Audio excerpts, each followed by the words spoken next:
जय राधा माधव कुंज बिहारी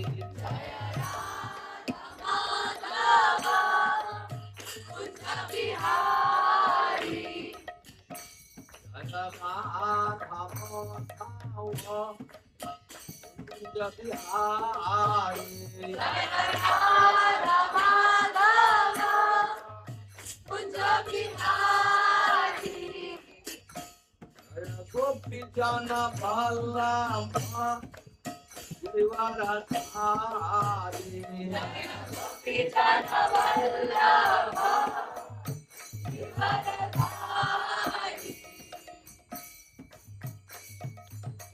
यशोदानंदन भज जन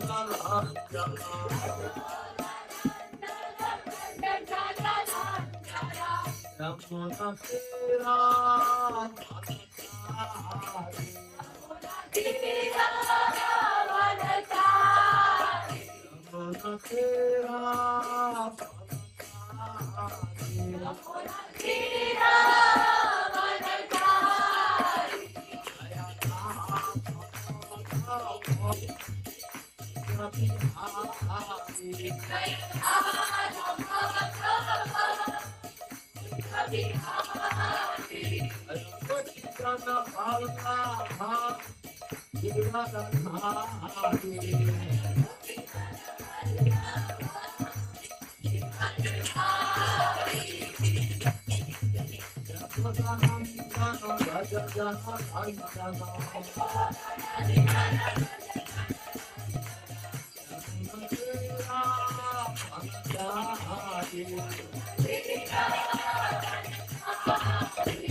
भक्ति वेदांत स्वामी श्री प्रभुपाद की जय। ग्रंथराज श्री श्रीमद् भागवतम की जय। भक्ति वेदांत पॉरपोर्ट की जय। जय गौर परमात्मा। ओम नमो भगवते वासुदेवाय। ओम नमो भगवते वासुदेवाय। ओम नमो भगवते वासुदेवाय। ओम नमो भगवते वासुदेवाय। नारायणं नमस्कृत्य नारायणं नमस्कृत्य नरं चैव नरोत्तमं देवीं सरस्वती व्यासं सरस्वती व्यासं ततो जयमुदीरयेत्। नष्टप्रायेषु भद्रेषु नष्टप्रायेषु अभद्रेषु नित्यं भागवत सेवया नित्यं भागवत सेवया भगवते उत्तम श्लोके भगवती उत्तम श्लोके भक्तिर्भवति नैष्टकी। भक्तिर्भवति नैष्टकी। श्रीमद्भागवतम स्कंध 1 अध्याय 7 श्लोक संख्या 6। अनर्थोपशमं साक्षात् अनर्थोपशमं साक्षात् नरकोपशमं साक्षात् भक्ति योगम अधोक्षजे भक्ति योगम अधोक्षजे। लोकस्य अजान्तो विद्वान् लोकस्य जानतो विद्वान् चक्रे शाश्वत संहिताम्। चक्रे शाश्वत संहिताम्। एक साथ है।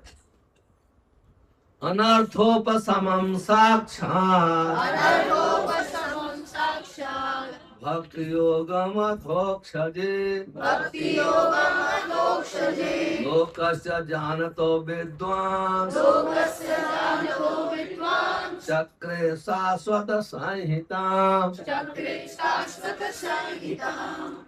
अनर्थोपशमं साक्षात् अनर्थोपशमं साक्षात् भक्ति योगमधोक्षजे भक्ति योगम अधोक्षजे। सा जानन्तो विद्वान् लोकस्य जानतो विद्वान् चक्रे सात्वता संहिता चक्रे शाश्वत संहिताम्। गौर करना तो ओके माता जी रोहन मच्छर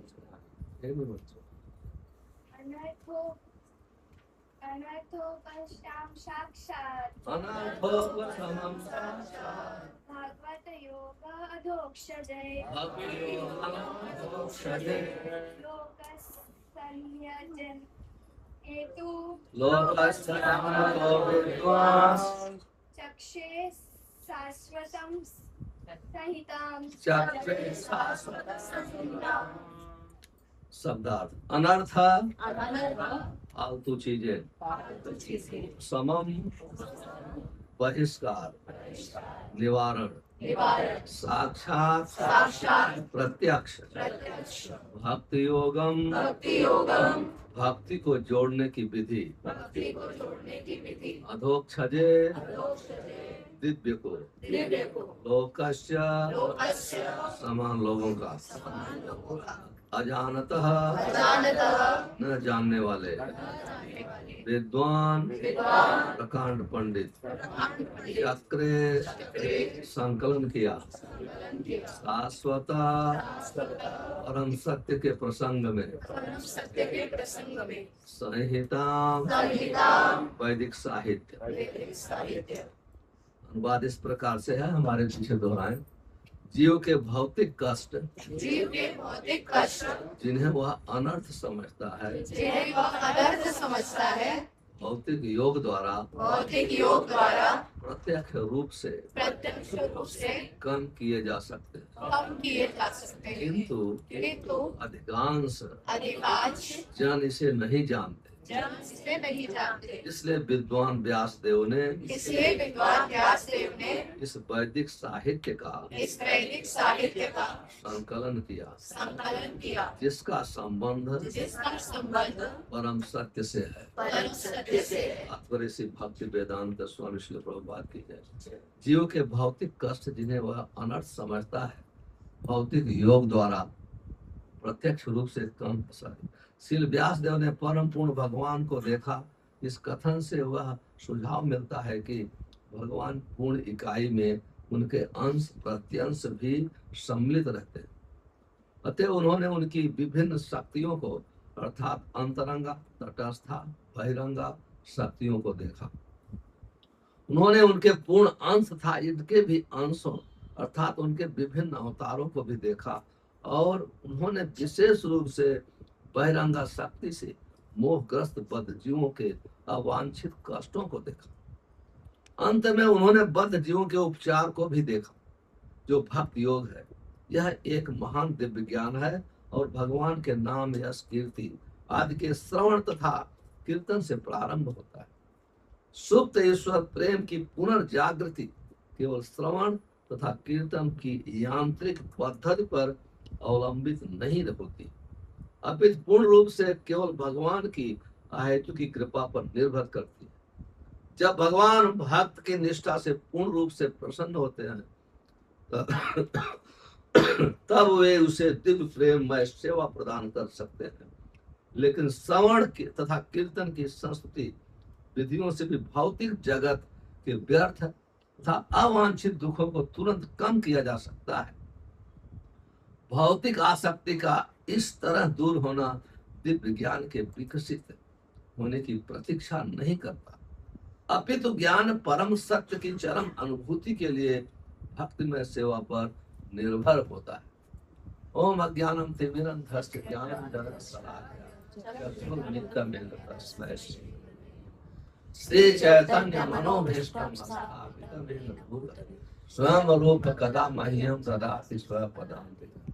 वन्देऽहं श्रीगुरो श्रीयुतपदकमलं श्रीगुरून् वैष्णवांश्च श्रीरूपं साग्रजातं सहगण रघुनाथान्वितं तं सजीवं साद्वैतं सावधूतं परिजन सहितं कृष्ण चैतन्य देवं श्री राधा कृष्ण पादान सहगण ललिता श्री विशाखान्वितांश्च। हे कृष्ण करुणा सिंधो दीन बंधो जगतपते गोपेश गोपिका कांत राधा कांत नमस्ते। तप्त कांचन गौरांगी राधे वृंदावनेश्वरी विश्वनाथ देवी परमानंद प्रिय वंशा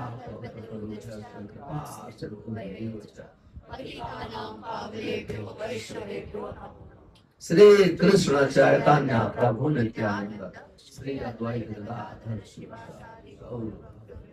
हरे कृष्णा कृष्णा कृष्णा हरे हरे हरे राम राम हरे। अनर्थ उपसोम साक्षात भक्ति योगम अधोक्षते लोकस्य अजानतो विद्वान शाश्वत संहिता। हरे कृष्णा।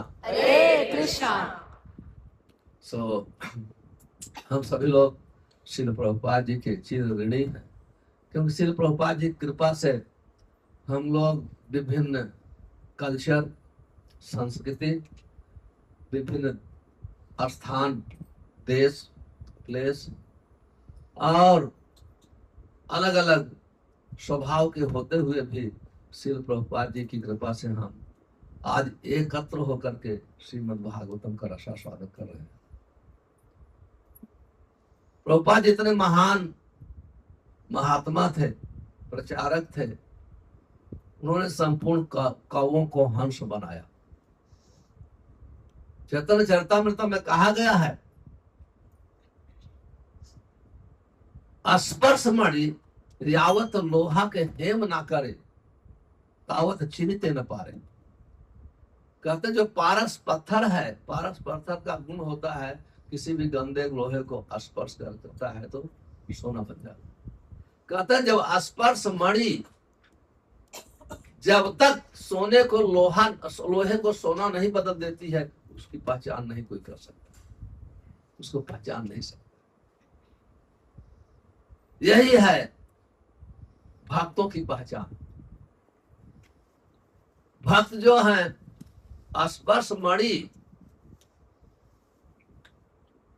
और लोहा एक धातु है, स्पर्श मणि भी एक धातु है।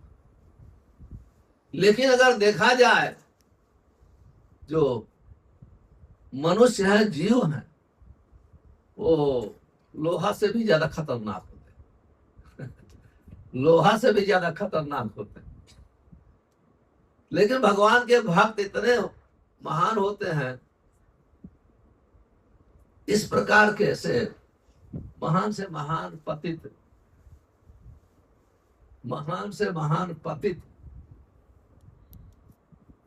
जीव को भी सोना में परिवर्तित कर देते। यह है श्रील प्रभुपाद।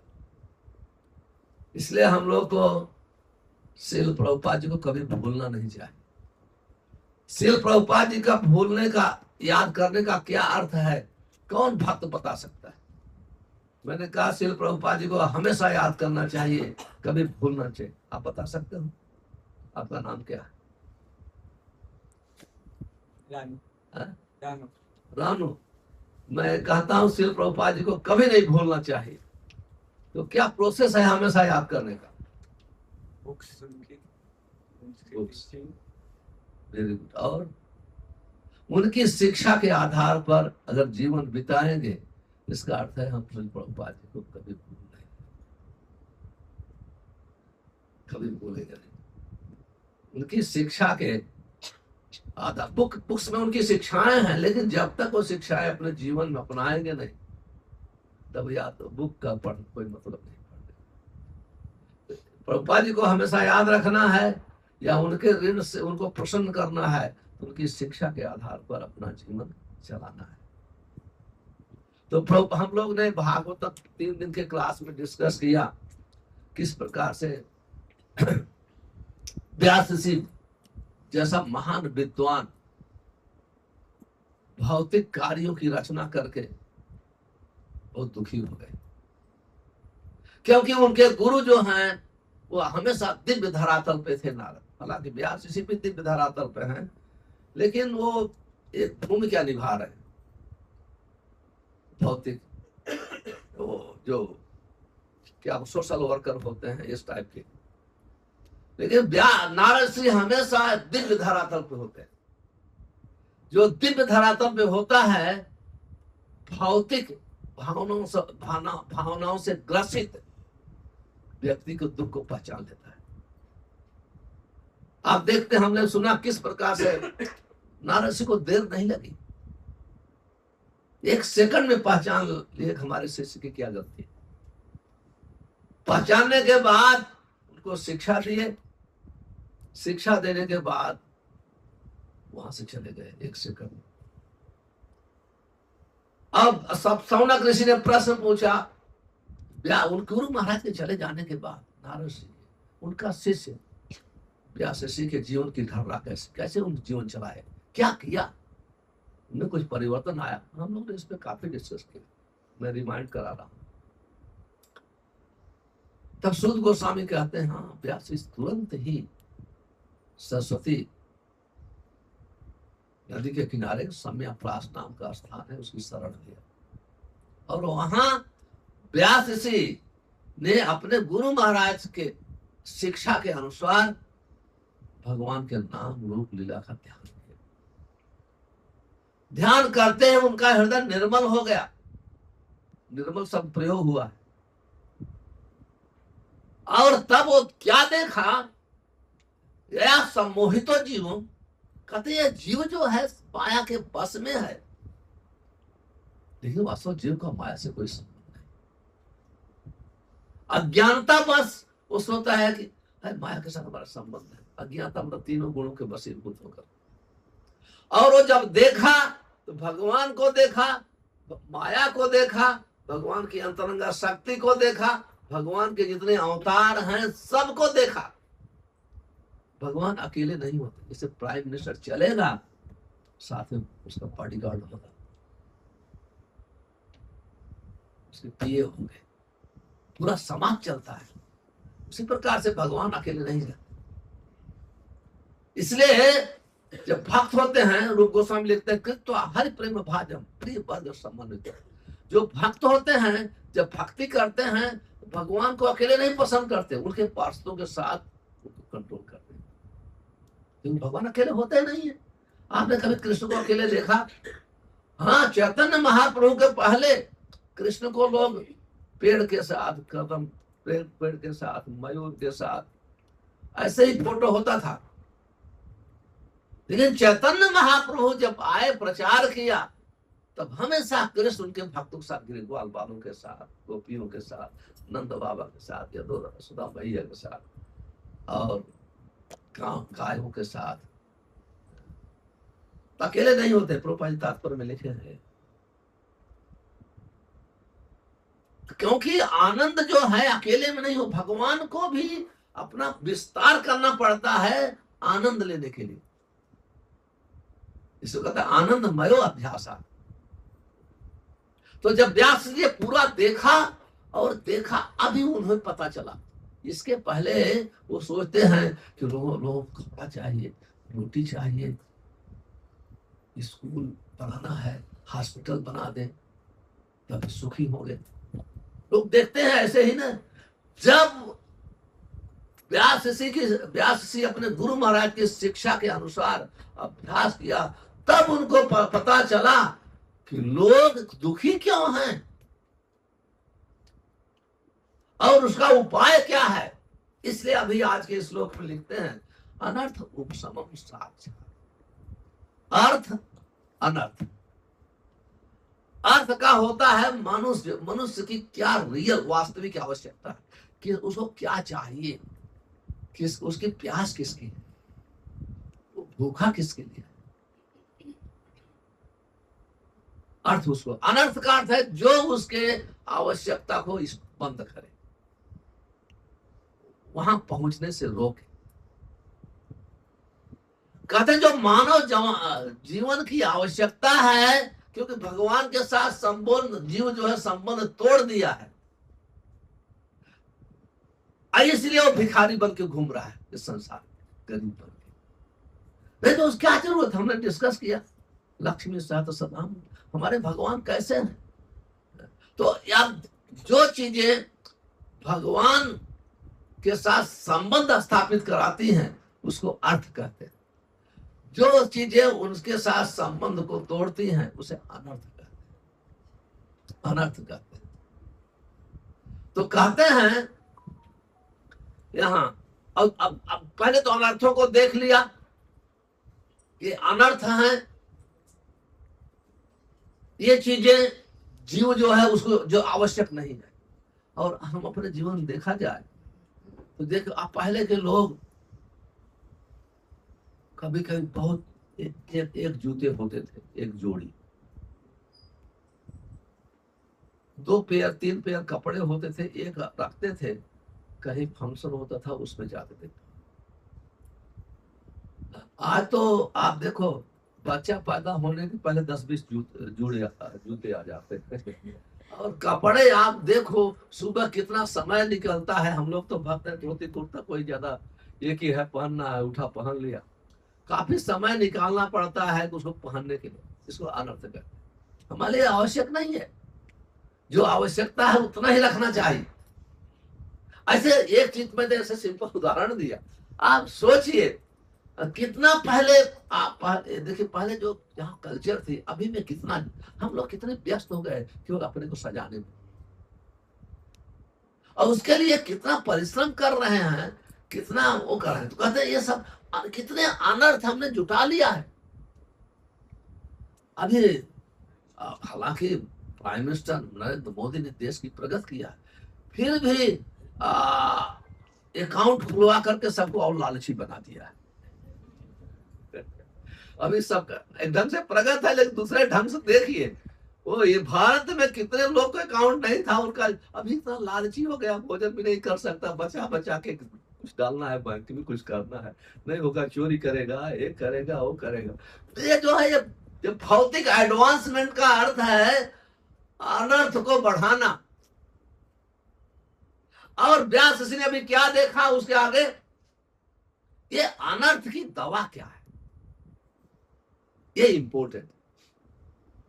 देखिए ये हमारे लिए हमारा मन, हमारी बुद्धि, हमारी शरीर, ये आत्मा के लिए उपयोगी नहीं है। आत्मा को ये मन बुद्धि डुबाती है 84 लाख योनि। और अब उसकी दवा क्या है, हम लोग पूछते ना कि हमारा मन नहीं ठीक है, हमारा नहीं हो रहा है, ये अनर्थ है।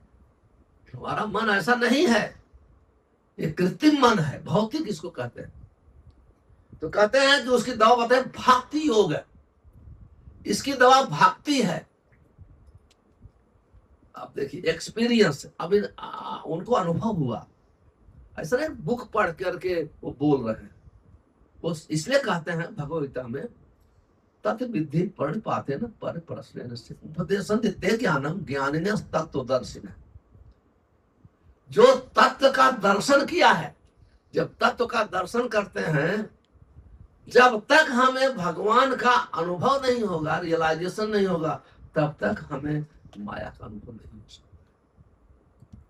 माया को समझेंगे नहीं। जैसे मैंने उदाहरण दिया था सूर्य के देखने, जब सूर्य को देखेंगे ऑटोमेटिक अपने आप को देखेंगे, सबको देखेंगे। उसी प्रकार से जब हम कृष्ण को समझेंगे तो कृष्ण की शक्तियों को समझेंगे। तो जैसे व्यास ऋषि ने कृष्ण को देखा, माया को समझ गए, और यही है, यही माया है शत्रु। ये 3 गुण इसके पास है, 3 गुण की रस्सी सबको बांध करके दुख दे रही। और दवा देखे, भक्ति योग है, अधोक्ष कहते हैं भक्ति योग है, भक्ति दवा है। माया से बचना है, अनर्थ से दूर होना है,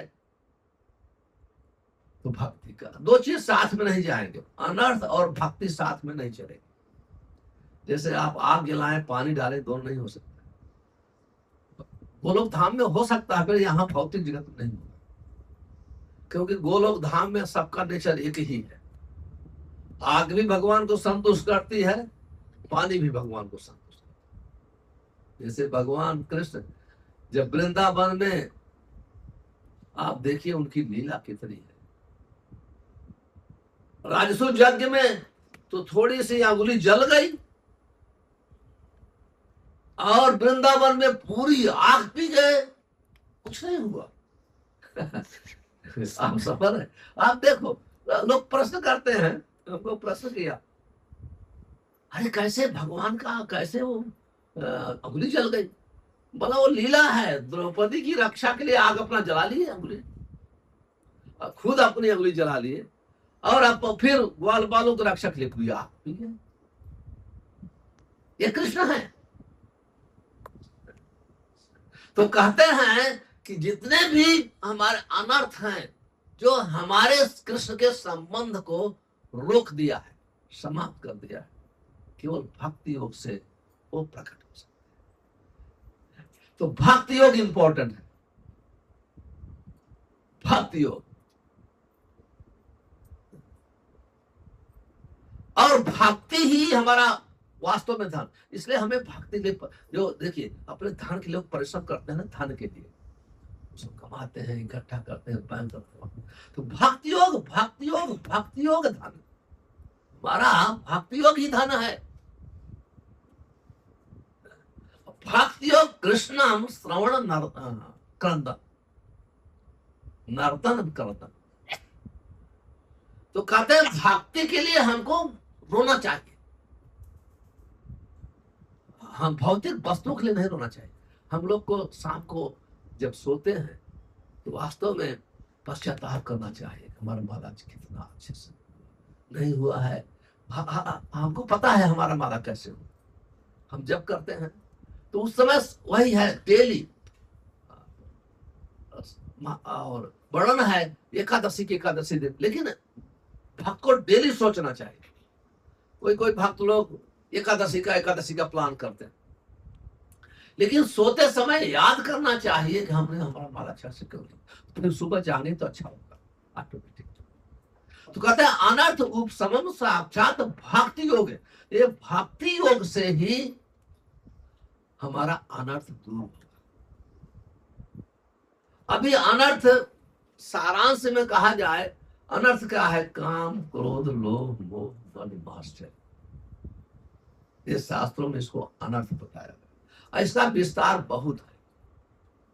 अभी भक्ति योग क्या हो? भक्ति योग क्या? भक्ति का अर्थ है भक्ति सर्विस, योग का अर्थ है जोड़ना। जब कोई भी सर्विस कृष्ण से जुड़ती है उसको भक्ति योग है। और प्रभुपाद ने अनुवाद किया इंग्लिश में डिवोशनल सर्विस। भक्ति को प्रभुपाद ने दूसरा लोग नहीं, इसके पहले आचार्यों ने दूसरी व्याख्या किया, लेकिन प्रभुपाद ने अनुवाद किया डिवोशनल सर्विस करते हैं अपनी इंद्रियों को भगवान की सेवा में लगा। तो इसलिए अनुवाद किया। प्रभुपाद ने पंचरात्रि विधि ऐड किया। पंचरात्रि विधि से हमारी इंद्रियां लगती हैं। भक्ति है श्रवणम की। तो कहते हैं ये बहुत इंपॉर्टेंट है कि भक्ति कैसे हम लोग प्राप्त करें। अभी नेक्टर ऑफ डिवोशन भक्ति में सिंधु में चैतन्य चरितामृतम में बहुत अंतर नहीं। क्यों अनंत? क्योंकि चैतन्य महाप्रभु ने रूप गोस्वामी को भक्ति की शिक्षा दी। तो जो भक्तम सिंधु में है तो काफी श्लोक पॉइंट चैतन्य चरितामृत है, स्मृति रूप शिक्षा में है। चैतन्य महाप्रभु की बहुत लीलाएं हैं, वो सब चैतन्य चरितामृत में है, लेकिन स्पेशली रूप गोस्वामी की जो शिक्षा दी है वो बहुत श्लोक चैतन्य महाप्रभु में। तो रूप गोस्वामी लिखते हैं आदौ श्रद्धा,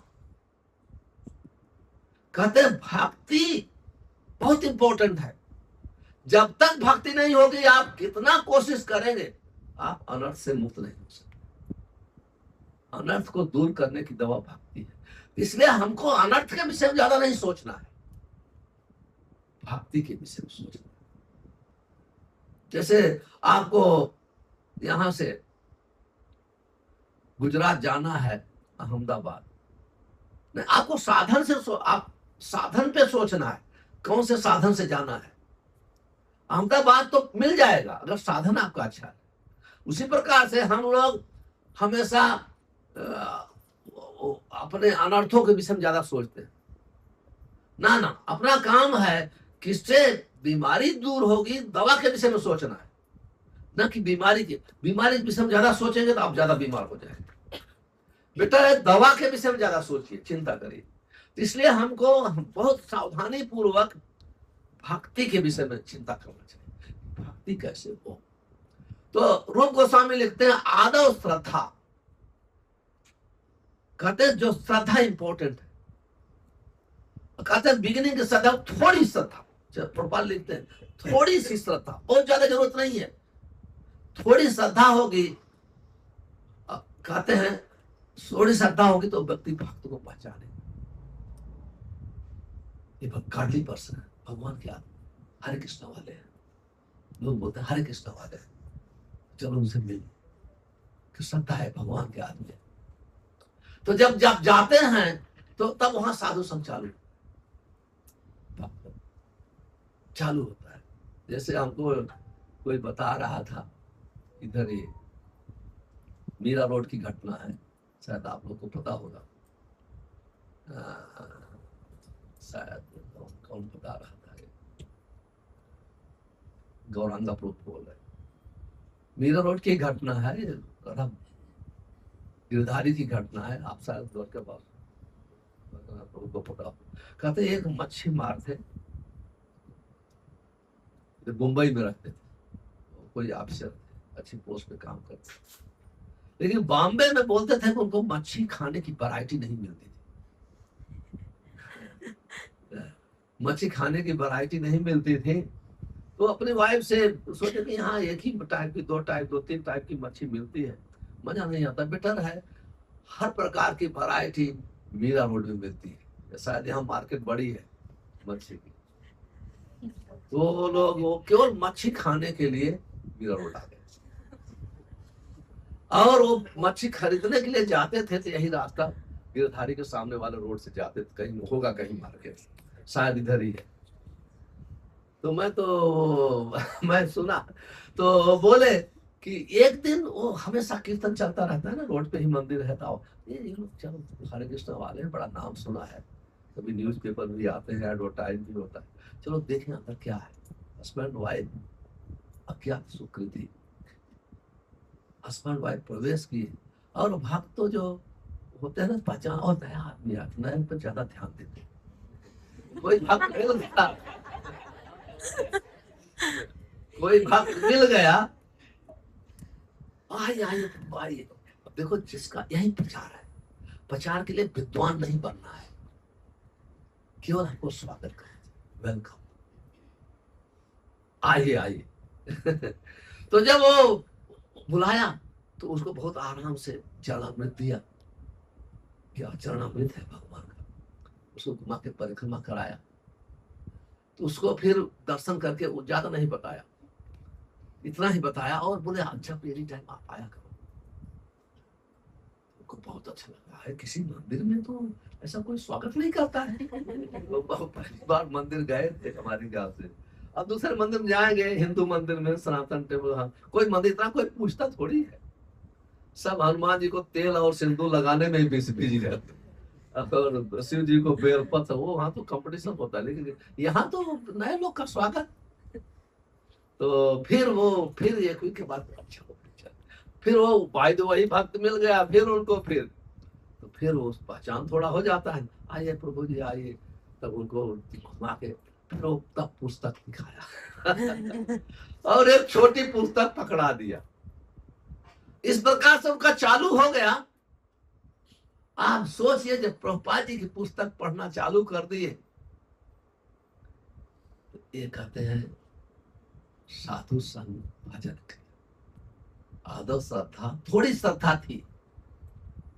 और जब भक्त मिले, वो हो सकता है कि कनिष्ठ अधिकारी से भी लो भक्त रहा हो, लेकिन वो आचार्य का मिशन लेके चल रहा है। जो आचार्य का मिशन लेके चलता है, आचार्य उसको शक्ति देते हैं, वो कनिष्ठ से मध्यम, मध्यम से उत्तम हो जाता है। ये होता है, समय सिखाता है व्यक्ति को। कोई अपने माँ के पेट से सीख नहीं आता, समय सिखाता है। हमारे एक मित्र थे, अभी भी हैं, आनंद प्रभु भी जानते हैं। मैं उनको पूछा, आप अनपढ़ हो, कैसे प्रेसिडेंट के सामने स्पीच दे लेते हो, बोल लेते हो? हमको शिक्षा दी, समय सिखाता है। आप चिंता मत करो, आप आगे बढ़ोगे तो समय आपको सिखा देगा। समय सिखाता है। तो कहने का अर्थ है, जैसे वो साधु संग, अब पुस्तक पढ़ना साधु संग, प्रभुपाद जी का वाणी पढ़ना वो साधु संग है, और हमेशा साथ रहती है। 2 बार भी पढ़ सकते हो, 10 बार भी पढ़ सकते हो। और जैसे पढ़ने का अर्थ है, जो भजन की क्रिया है, श्रवणम पहली क्रिया है। श्रवणम सुनना। और आपको कितने भक्त ऐसे मिलेंगे संसार में कि इस्कॉन को कभी देखा नहीं, इस्कॉन के भक्तों को भी नहीं देखा। ऐसे बहुत भक्त हैं, इस्कॉन को कभी नहीं देखा, और 16 माला जप करते हैं, 4 नियम पालन करते हैं, क्यों? प्रभुपाद जी की पुस्तक पढ़ते हैं। क्यों? ये प्रभुपाद जी का तात्पर्य है, वो उनके साधु हैं। जब कहते हैं साधु संगे श्रवण कीर्तन, तो जब वो हम ये वाणी को सुनते हैं और इसको बोलते हैं, कीर्तन होता है, जोर से पढ़ते हैं, तो हृदय में क्रांति मचा देती है, हृदय में क्रांति मच जाती है। ये साधु संघ का प्रभाव है।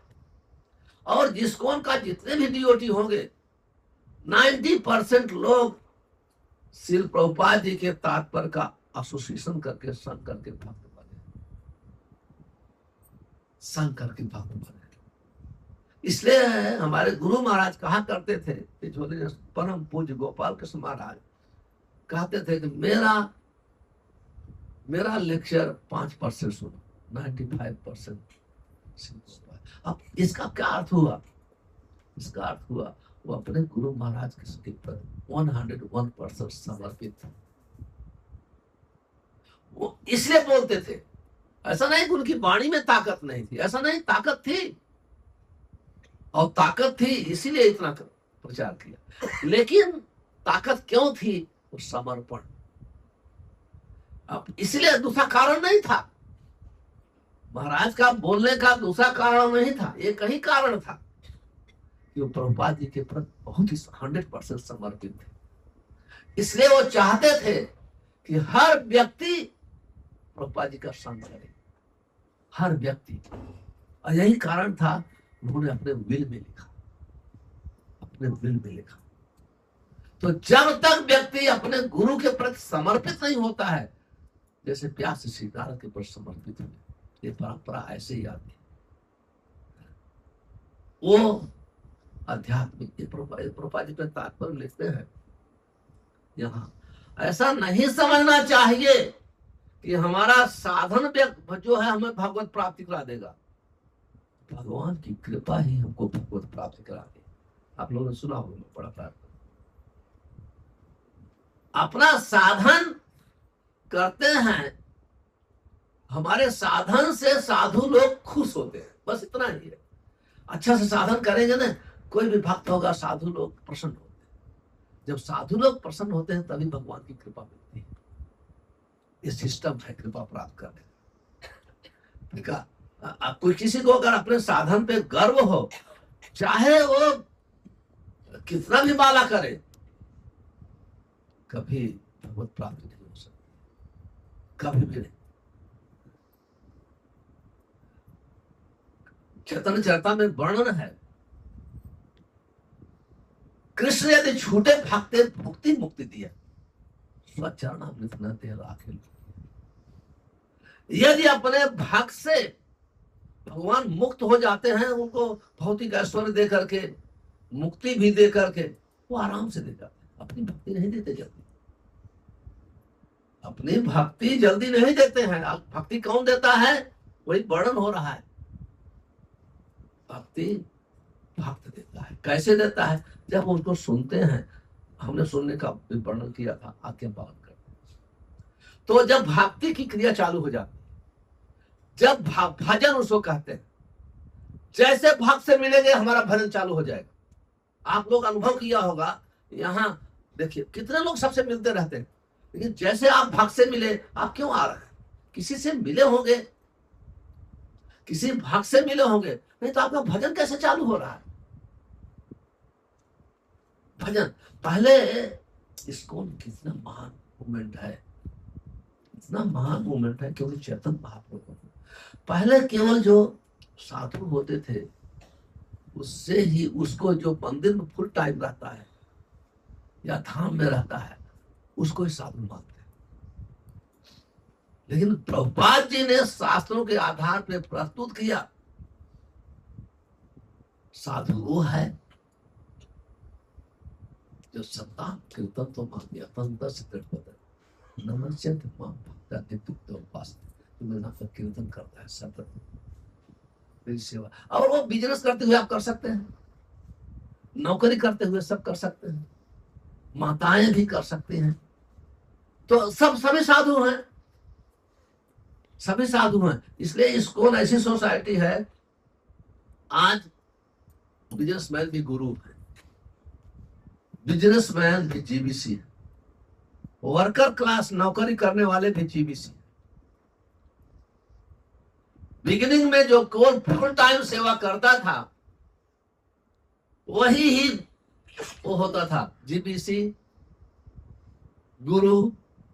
लेकिन आज सोसाइटी इतना विस्तार हुआ है, लोग पहचानते हैं कि जो बिजनेस करते हैं उनको भी इस्कॉन में गुरु पद मिला है, क्योंकि भगवान ने नहीं कहा जो सन्यासी होगा वही गुरु बनेगा। जय कृष्ण तत्ववेत्ता से ही गुरु है। तो जब कोई इस प्रकार का भक्त होता है, उसके संग से अगर भक्त बन रहे हैं लोग, तो साधु है, वो साधु है।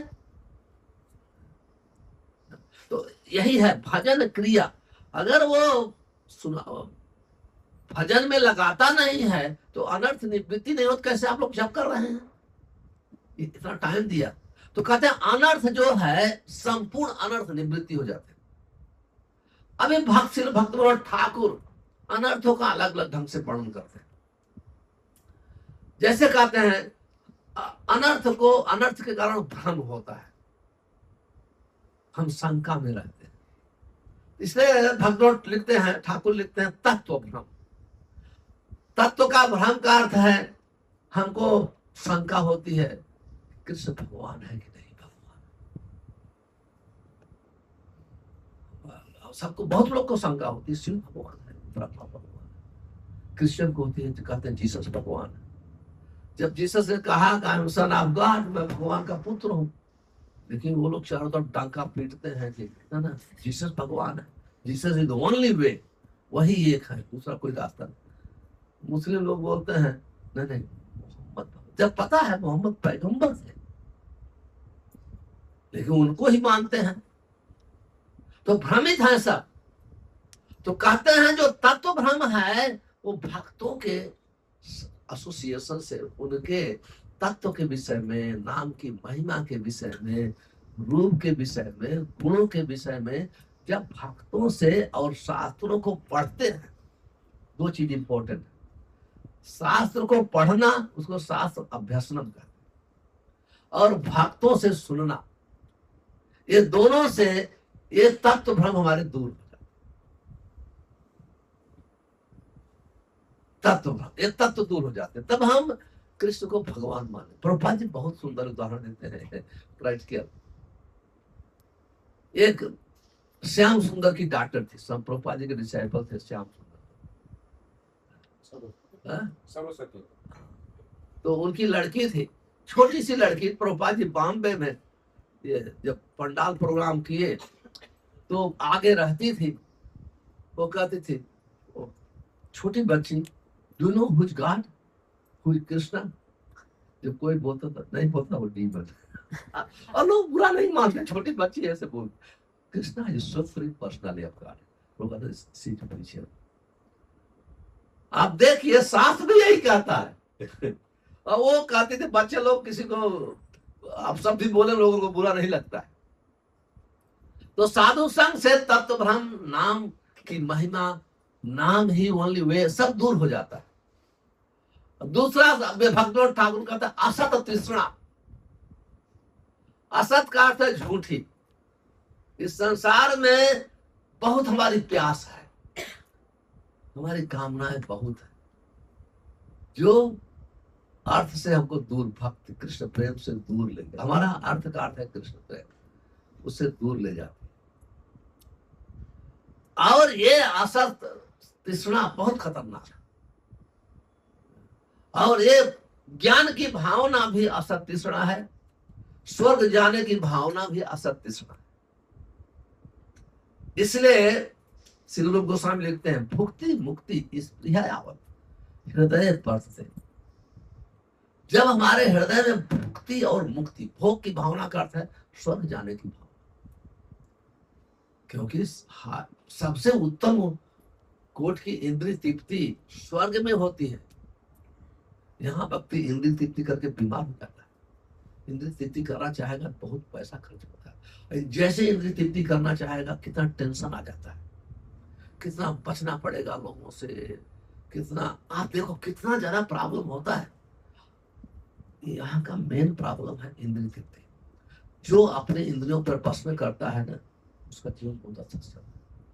इंद्रिय को बस में करना थोड़ा स्ट्रगल करना पड़ता है, लेकिन इसकी बेनिफिट बहुत है, बहुत बेनिफिट। और जो इंद्रिय तृप्ति को, इंद्रियों को बस में करता है, वही आदमी ग्लोरियस है। संसार में अगर भक्ति ना भी करे तो उसमें बहुत पावर आता है। प्रभुपाद जी ने एक उदाहरण दिया, कहते हैं इंद्रिय तृप्ति जो बंद होती है ना, तुम्हारा डिटर्मिनेशन बहुत बढ़ता है। प्रभुपाद जी ने उदाहरण दिया, बोले कन्वर्सेशन में मैं सुना कई बार, महात्मा गांधी का। कहते हैं महात्मा गांधी में वो डिटर्मिनेशन कैसे आया ब्रिटिश को भगाने के लिए। 35 साल के बाद ब्रह्मचर्य लाइफ जिया, इसके वो डिटर्मिनेशन है, वो डिटर्मिनेशन। और जब कितना भी पावरफुल आदमी है वो डगमगा जाता है, यदि वो अपने इंद्रियों को बस में। और भक्ति क्या है? कंट्रोल नहीं करना है, इंगेज करना है। ऋषिकेण सेवनम भक्ति उच्यते। प्रहलाद महाराज कहते हैं, मति न कृष्ण परतो सतोआ मिथो विपद्यते गृह पता नाम अकांत को भी विस्तांत तमिश्रम पुनः पुनः चर्वित चर्वणानाम। कहते हैं आदांत को भी, जिसकी इंद्रियां बस में नहीं है, मति न कृष्ण, कृष्ण भावना में नहीं हो सकता है। इससे प्रभुपाद ने सिखाया, no meeting, no gambling, no illicit collection, no intoxication, मांसाहार नहीं, पर स्त्री का मन, पर पुरुष का मन, जुआ लॉटरी नहीं, कोई प्रकार का व्यसन नहीं। और एक ही ऐसी सोसाइटी है जहां चाय भी अगर कोई पी ले तो उसकी इतनी बड़ी निंदा होती है। दूसरी जगह तो चाय की, वृंदावन में परिक्रमा आप भी कर रहे थे, चाय की चैरिटी चल रही है। कितने धार्मिक संस्थाएं, आप वृंदावन परिक्रमा में देखा है, गोवर्धन में कम, गोवर्धन परिक्रमा पर वृंदावन में एकादशी के दिन, एक तो एकादशी का दिन था, तो मैं परिक्रमा जब गया तो कितने मंदिर के लोग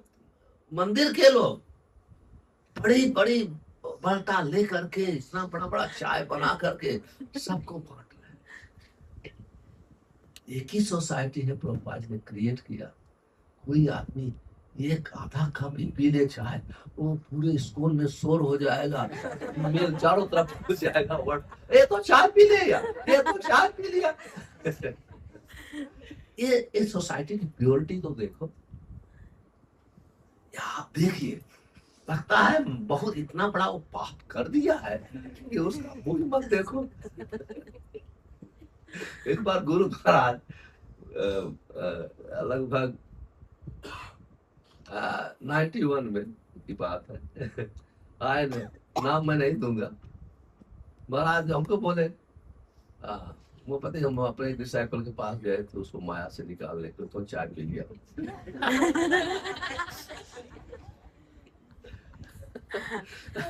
तो आप सोचिए ये सोसाइटी की महिमा जब हम समझेंगे ना। आप देखिए ये सोसाइटी कल वृक्ष के लिए पार्टी ने खून पसीना बहा के सोसाइटी खड़ी किया, लेकिन अभी सोसाइटी जो भी लगा है सबको कुछ कुछ मिल रहा है। जैसे बताया ना, वो बोलते थे गौर गोविंद महाराज, परम पूज्य गौर गोविंद महाराज नैरोबी में भी हमको बोले, कई जगह बोले ये सोसाइटी कैसी है, बोलते कहते जैसे आपको समुद्र में नहाना है ना, आप जाएंगे अगर किनारे पर रहेंगे तो आपको मछली मिलेगी छोटी छोटी, उसको पकड़ेंगे। अगर आपको मोती चाहिए तो डीप में जाके डीप में गोता लगाना पड़ेगा। उसी प्रकार से इस्कॉन में छोटी छोटी मछली भी मिलती, मतलब भौतिक सुख भी मिल जाएगा, पैसे भी मिलता है, बिजनेस भी मिल जाएगा, और कोई को रेस्टोरेंट में बहुत चीजें, बहुत पैसे कमा लेते हैं लोग, और बहुत लोग उसके लिए आते हैं डीलिंग करने के लिए, लेकिन वो मछली मिलती है, उनके हाथ मछली लगी है। और इस्कॉन में मोती भी मिलती है, जो जाके डीप में कोठा लगाएगा, शुद्ध भक्ति करेगा। वर्णन है भक्ति, विद्ध भक्ति, शुद्ध भक्ति। तो जब हम यहां जो है शुद्ध भक्ति का वर्णन हो रहा है, शुद्ध भक्ति का, तो जब हम वास्तव में हमको मोती चाहिए समुद्र से, कृष्ण प्रेम चाहिए, हमको डीप पे गोता लगाना पड़ेगा। डीप पे गोता लगाएंगे पानी का प्रेशर होगा, तो तकलीफ पड़ेगी, कभी सांस भी फूल सकती है, लेकिन डीप में गोता लगाने वाला ही व्यक्ति को मोती मिलेगी, दूसरे को नहीं मिलेगी, किसी को नहीं मिलेगी। इसलिए यहां देखते हैं हर प्रकार के भक्त होते हैं, लेकिन हमको उसका संग होना चाहिए जो उस तरफ चल रहा है, इधर छोड़ रहा है, उधर छोड़ रहा है, उधर छोड़ रहा है। पॉलिटिक्स से कोई मतलब नहीं है, नाम से कोई अभी आएगा, इसको असत्य तृष्णा कहते हैं। असत्य तृष्णा का अर्थ है हमको नाम चाहिए, वहां से संतुष्ट हो गए, रोशन दे दिया, ताली बज गई, नाम लिखा दिया, हमको वो प्राप्ति हो गई, ऐसे लोग सोचते हैं। वो असत्य तृष्णा है। असत्य तृष्णा कैसे दूर होती है? सावधानी से हरि नाम का जप करके, भक्तों का संग करके हम असत्य तृष्णा से दूर हो जाते हैं। तीसरा भक्त विनोद ठाकुर, अपराध प्रवृत्ति। प्रवृत्ति का अर्थ है स्वभाव। इस संसार में जो जीव लिया, जन्म लिया है, वो को एक ही चाहिए, हमको सुखी होना है, इसलिए वो अपराध करता है। तो नाम अपराध है, धाम अपराध है, वैष्णव अपराध है, और सेवा अपराध। ये 4 प्रकार का अपराध है। अभी जब मैं सेवा अपराध की बात करूं, सेवा अपराध का अर्थ होता है मंदिर में कैसे रहना चाहिए, उसके अनुसार नहीं रहते हैं तो सेवा अपराध, शिव विग्रह के। अभी सोचना चाहिए कि हम सभी का घर जो है, अगर भगवान का फोटो भी रखे हैं आप, तो मंदिर है। अभी अलग अलग भक्तों की अलग अलग समस्या होती है। किसी की समस्या है, हो सकता है एक ही व्यक्ति, उसके लिए तकलीफ है। लेकिन जिस परिवार में ये सुविधा है, भले दीक्षा नहीं लिया है, भले चाय पीता है, लेकिन भगवान को प्रणाम कर लेता है, मानता है, तो उसके लिए तकलीफ नहीं है। तो उसको अपने घर को मंदिर समझना चाहिए। वो आश्रम है, वो आश्रम है। आश्रम का अर्थ है जहां आध्यात्मिक जीवन बिताया जाता है। आश्रम हमने वर्णन किया व्यास शिक्षा। तो उसको घर में कैसे रहना है वो सीखना चाहिए। जैसे हम मंदिर में रहते हैं, ऐसे ही हमको घर में भी रहना चाहिए। क्योंकि मंदिर में, और जब ठाकुर जी जहां आ गए उसी को ही मंदिर कहते हैं। अगर आपके हृदय में प्रकट हो गए तो आपका हृदय भी मंदिर है कि नहीं? तो ये यहाँ आप अपने फोटो को और भगवान में कोई अंतर नहीं है। फोटो में, विग्रह में कोई अंतर नहीं है। तो उस प्रकार की भावना होनी चाहिए।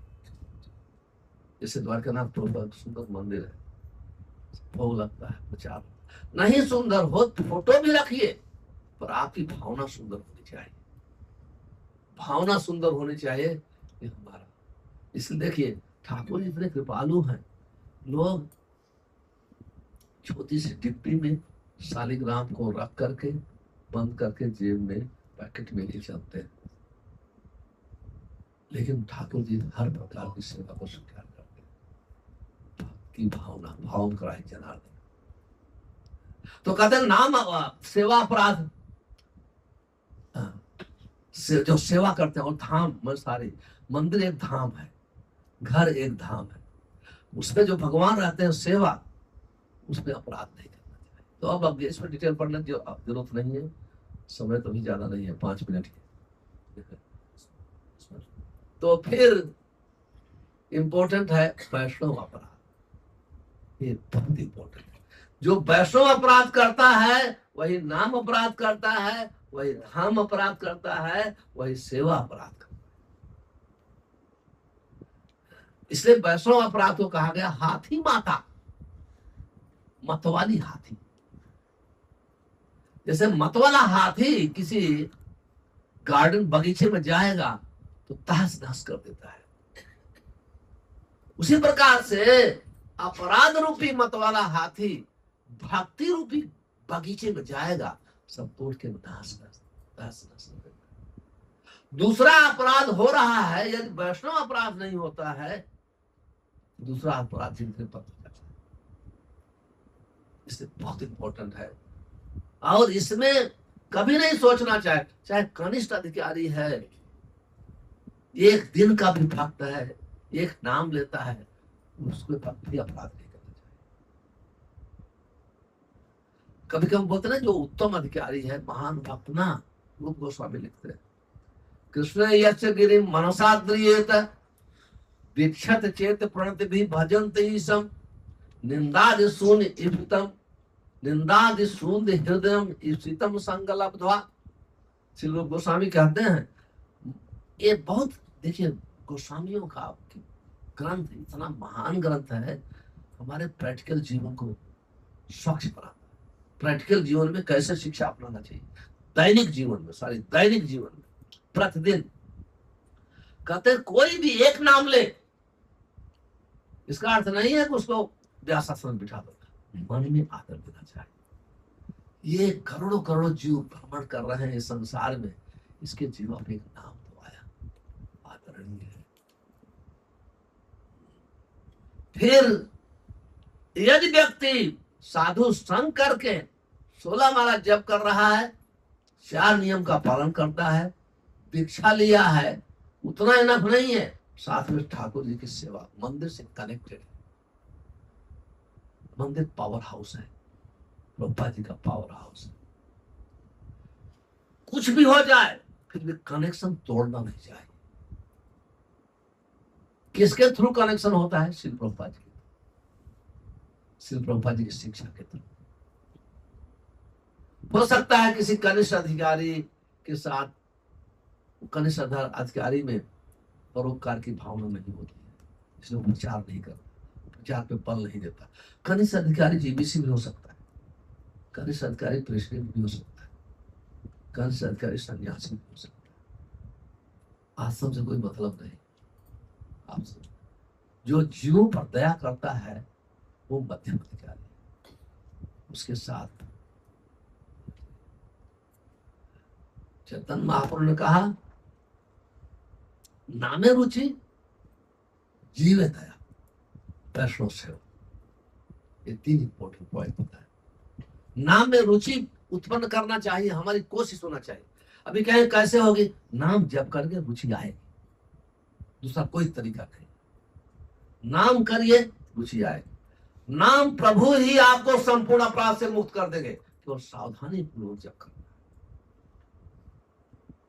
सावधानी पूर्वक जप करेंगे, कहने करते आप बोलिए सुनिए, कृत्रिम उपाय करने की जरूरत नहीं। ऐसा नहीं सुबह मोबाइल लेके बैठ जाओ जब करो, नहीं। तो बहुत लोग मोबाइल में सब नहीं, जरूरत नहीं। आप अपना जब का आपका ओन टाइम है, ओन एसोसिएशन खुद का। हफ्ते को ग्रुप में जब करिए, ठीक है, एसोसिएशन में, लेकिन आपका ओन होना चाहिए कि आप खुद की आवाज सुनना है, खुद की आवाज सुनना है। एक बार मैं गायत्री कर रहा था जुहू में, तो महाराज बगल में थे, बगल में था। मैं 2 मिनट में गायत्री पूरा कर दिया। महाराज को तो 10-15 मिनट लगता है गायत्री के लिए। तो बिगिनिंग का था शुरू में तो फटाफट तो महाराज जब, क्योंकि महाराज के साथ था, तो 2 गायत्री करके महाराज के साथ बैठा रहा। तो महाराज की गायत्री हुई तो हमको बुलाए। वो पति, मैं गायत्री का ज्यादा काम लेता हूँ, तुम कम से कम 5 मिनट गायत्री किया करो। बोले कम से कम 5 मिनट, मैं तो ज्यादा लेता हूँ। महाराज जी पूरा हो जाता है, तुम सुनते नहीं हो इसलिए। तो गायत्री भले मन में बोलो, तो मन की बात तो सुनते हैं ना। आप कितना भी मन में बोलो, कान तो सुनता है। अगर कान नहीं सुनेगा तो आप मन को फॉलो कैसे कर सकते हो है कि नहीं? कान तो सुनता है। तो महाराज करेक्ट बोले, गाइडेंस। तो जब हम मन में सुनना चालू किए, 5 से 6 मिनट हो जाता है, 7 मिनट हो जाता है। तो कहने का अर्थ है मेरे, तो इसलिए जब मैंने इस पे उदाहरण दिया कि हम जब करें तो सुनना चाहिए, क्योंकि हमारी ध्वनि में, हमारी ध्वनि ट्रांसेंडेंटल नहीं है, लेकिन कंसंट्रेशन मंत्र पे हो जाता है, कंसंट्रेशन मन पे हो जाता है। तो इस प्रकार से जो है हमको ये वैष्णव, जैसे मैं बताया, जो दीक्षा लिया है, 16 माला जप कर रहा है, साथ में ठाकुर सेवा में लगा है, चाहे प्रचार की सेवा हो, चाहे ग्रह की सेवा हो, कोई भी सेवा में लगा हो। जैसे मैं बता, मंदिर पावर हाउस है, उस हिसाब से सेवा में जो लगा है उसको पर उसका इंस्ट्रक्शन नहीं फॉलो करना चाहिए। रूप गोस्वामी कहते हैं, दीक्षित चेत प्रणत भी भजन्ति सम, लेकिन तब आगे कहते हैं निंदाद शून्य हृदयम, जो व्यक्ति निंदा से शून्य हो गया है, निंदा से शून्य हो गया है, वो उसके वर्ड को अपना जीवन में डालना चाहिए। उसका शब्द जो है मेरे लिए मेरा लाइफ है, जीवन है। और इसके परम उदाहरण हमारे गुरुदेव जी थे। बहुत उदाहरण होंगे, क्योंकि हमारा उदाहरण, जबकि महाराज जीबीसी थे, जीबीसी का मैनेजर का होता है बड़े मैनेजर, छोटे मैनेजर नहीं। लेकिन महाराज को कोई किसी भक्त की निंदा कोई करता था, उनको लगता बहुत पेन हो रहा है, ऐसे महसूस होता था बहुत पेन। मैंने देखा है, यहाँ तो आप लोग बहुत देखे होंगे, लेकिन मैं भी केनिया में देखा कि उनको कोई किसी भक्त की निंदा से उनको लगता है बहुत पेन हो रहा है। ठीक है, ठीक है, ठीक है, बहुत जरूरी, क्योंकि संसार में केवल कृष्ण के सिवाय कोई परफेक्ट नहीं है। तो भी लोग प्रकाशानंद सरस्वती जैसे विद्वान भी कृष्ण की निंदा करते थे। तो इस संसार में निंदा तो प्रोमिनेंट है, होगी ही होगी। कोई ऐसा नहीं कर सकता है कि मेरी निंदा नहीं हो सकती। इसलिए कोई अपनी निंदा करे तो खुश होना चाहिए, दूसरी कोई निंदा करे तो नाराज होना चाहिए। अगर डायरेक्ट हमारी कोई निंदा कर रहा है तो हमारे पाप को ले रहा है, हमको सफाई कर रहा है। हमारे जैसे उदाहरण देता हूं, श्रीवास ठाकुर नारसी थे, उनके भाई रमाई पर्वत ऋषि थे। तो श्रीवास ठाकुर जब उनके घर में आंगन में चैतन्य महाप्रभु संकीर्तन जग कर रहे थे तो सभी गांव वाले, नगर वाले, क्योंकि बहुत लोग ईर्ष्यालु भी थे, तो भी देखना चाहते थे क्या करता है, और बहुत लोग फेवरेबल पे थे वो, लेकिन जो चैतन्य महाप्रभु के पार्षद लोग थे वही आंगन में अलाउ थे। लेकिन एक व्यक्ति, ईर्ष्यालु व्यक्ति, श्रीवास ठाकुर के आंगन के सामने ला करके कोहड़ा काट दिया, वो काट दिया, कलर फैला दिया कि एक तो काली का पूजा करने वाला है, तो अपने को बहुत बड़ा भगवान का भक्त बना दिखा है कि इसका नाम खराब हो, लोग आदर न करें। और श्रीवास ठाकुर बोले, अरे जब आए बोले, जोर से बोले, अरे आप देखो देखो देखो देखो, मैं नाटक कर रहा था कृष्ण भक्ति का, मैं तो काली का पूजा करता हूं। अब वो बचाओ, उन्होंने रिवेंज नहीं लिया, ऐसा नहीं किया, नहीं ये तो देखो कितना हमारे लिए खराब कर दिया, देखो आओ देखो देखो, हमारी पोल खुल गई, मैं तब तक नाटक कर रहा था, मैं तो काली का पूजा करता हूँ, दारू पीता हूँ, ये चढ़ाता हूँ सब। और सब सज्जन लोग थे, वो बोले अरे कैसे आप कर नहीं सकते, झाड़ू वाले को बोला, उसको साफ करके फेंकवा दिया। तो कहने का अर्थ है जो हमारी निंदा करे वो मेरा हित कर रहा है, उसको सहन करना चाहिए, कोई रिवेंज नहीं लेना चाहिए। लेकिन जब दूसरे भक्त की निंदा हो तो उसको अपने ज्ञान से लड़ाई लड़ने की जरूरत नहीं, या तो हट जाना चाहिए। तो शास्त्र में तो बहुत नियम बताया गया है कि पहले तो सबसे पहले ज्ञान के द्वारा कन्विंस करके चुप करा देना चाहिए, नहीं हो तो अपना गला काट देना चाहिए। उसका काट दो, अपना काट दो, वो भी ये तो कह नहीं सकते कैसे करो। लेकिन तीसरा उपाय बहुत सुंदर है, वो स्थान छोड़ के चले जाओ काल, ये बहुत सेफ है। क्यों हम लोग बाय दी हुए इतना ज्ञानी नहीं है, लेकिन जो वैष्णव कभी कभी लड़ने लगते हैं, वो हाथ जोड़कर दोनों को छुड़ाना चाहिए, बचाना चाहिए। वो किसी का साइड नहीं लेना चाहिए,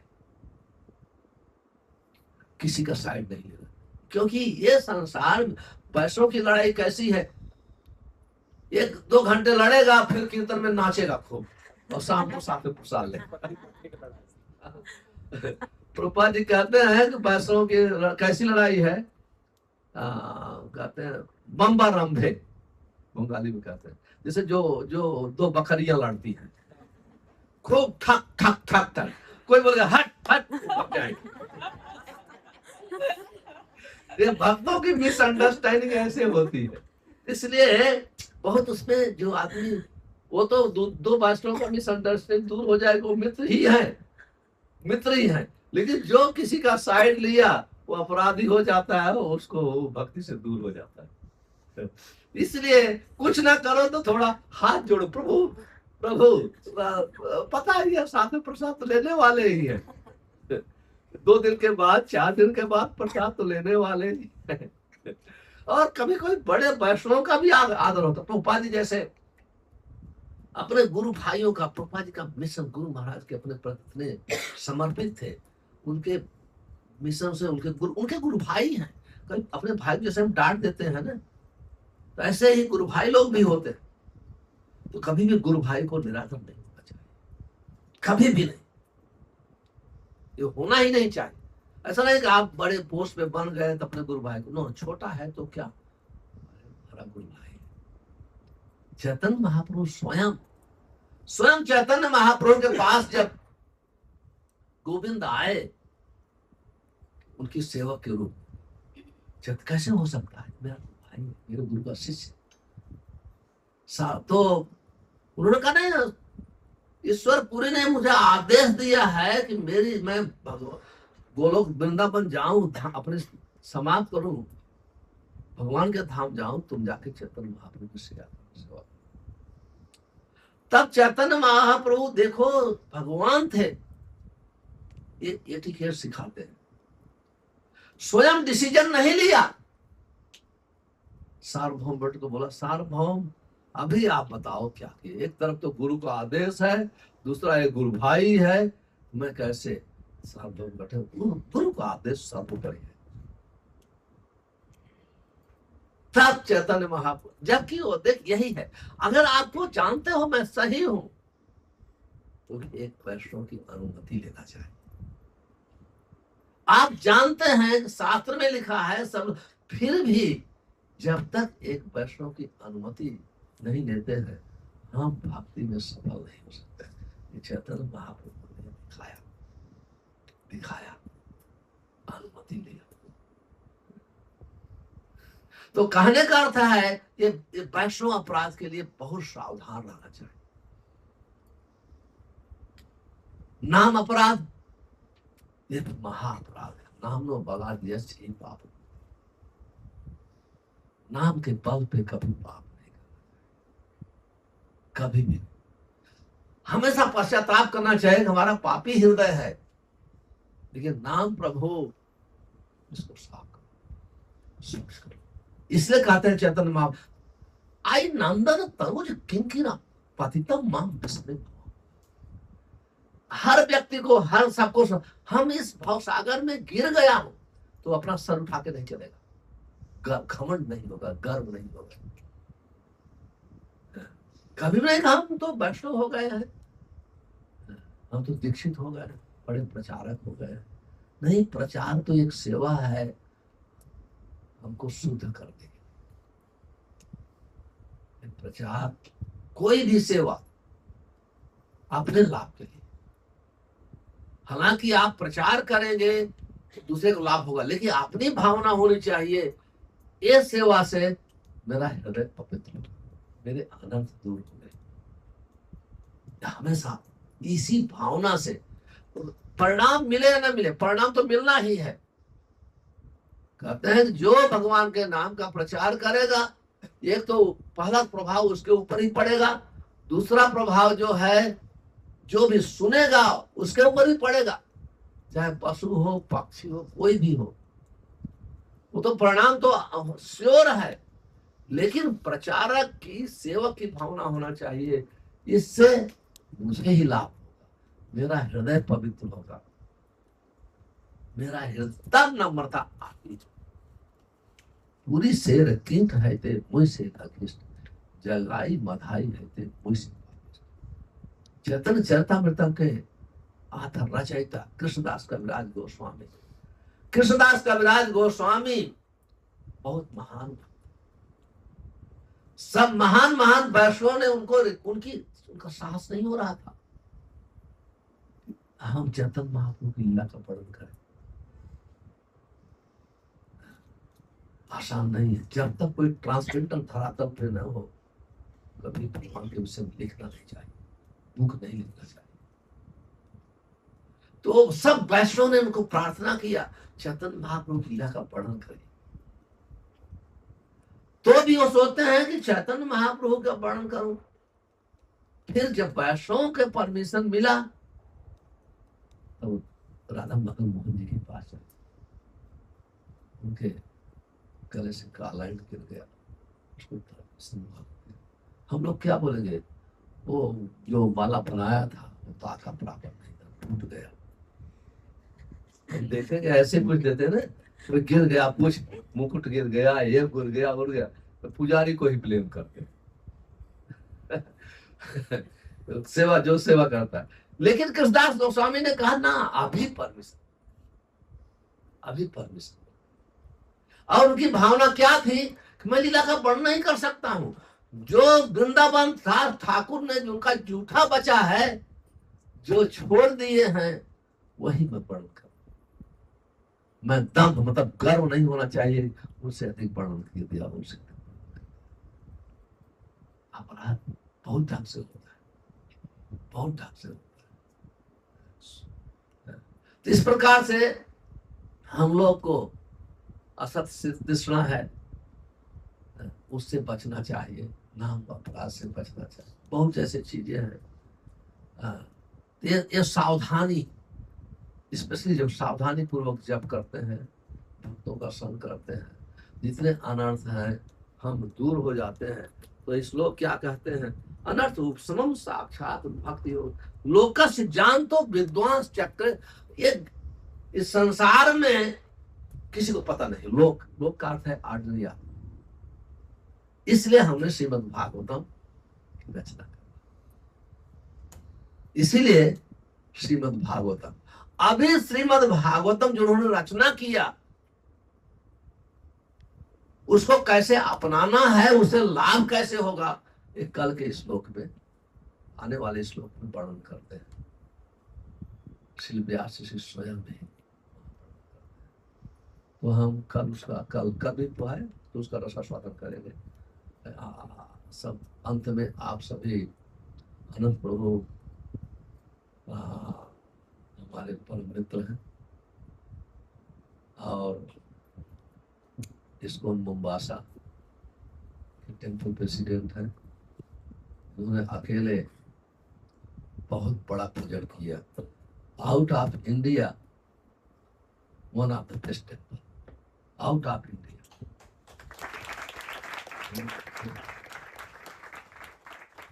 ये है शक्ति प्रभु जी से मिला है। ये आपके राधा गिरधारी के सेवक हैं और बड़े बड़े लोग को 2 मिनट में कन्विंस कर देते हैं। इसलिए अब मुझे भी आनंद आया कि हमारे साथ आए, हम साथ में ही रहते हैं हमेशा। तो इसी के साथ मैं आज की कथा का समापन करता हूँ। आप श्रोताओं का बहुत बहुत आभार। अभी 5-7 मिनट ले लो। हाँ अभी नहीं, भारत को सबके उत्तर देंगे, अभी सबके प्रश्नों का। जो लोग कोई प्रश्न करेगा 1 सेंटेंस में उत्तर देंगे। अब प्रश्न उत्तर हो जाए आनंद प्रभु। सब लोग पूछिए भाई, आज ज्यादा प्रश्न करिए आनंद प्रभु। मैनेजमेंट की भी बात पूछ सकते हैं, हरे कृष्ण। भक्त की बात। प्रभु जी जो है बहुत ही नम्र भक्त है, सबको क्रेडिट देते हैं, लेकिन सब कुछ हम सबको जो भी शक्ति प्राप्त हुआ है केनिया में प्रभु जी के द्वारा प्राप्त हुआ है। प्रभु जी का संग से, उनके जो है कृपा से हम सब आगे बढ़े हैं, उन्हीं से सब सीखे हैं हम। हरे कृष्ण। आप लोग प्रश्न पूछिए। किसी कोई प्रश्न है तो आप बोले।